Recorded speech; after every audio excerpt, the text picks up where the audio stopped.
Teh kepyur sing mbok gawe ben esuk dadi cengceman ning jero atiku tanpa nyaring tak sesep tekan paite kadungku tresno ra ono liyane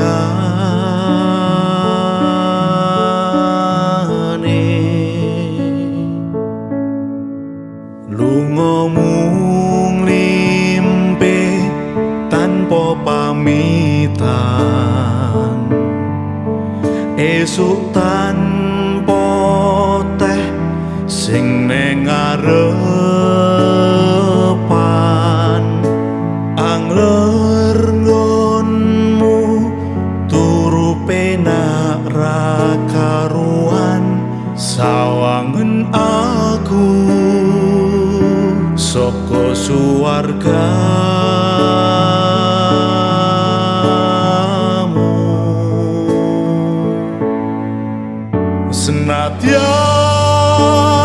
senadyan ra ono kulane tetep tak rasake eseman lan memanise ireng janges katut ampase loroku sing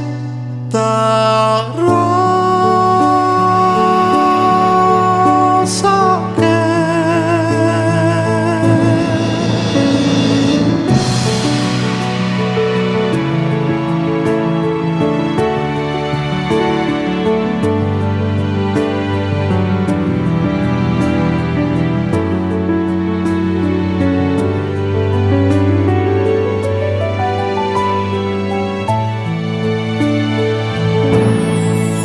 kaya kitang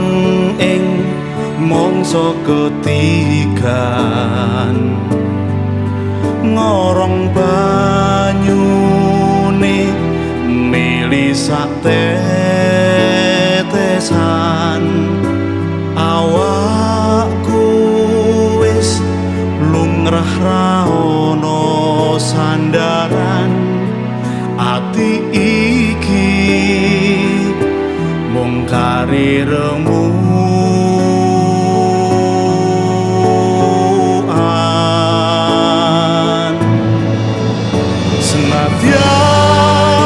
senadyan ra ono kulane tetep tak rasake eseman lan memanise ireng janges katut ampase loroku sing tak rasake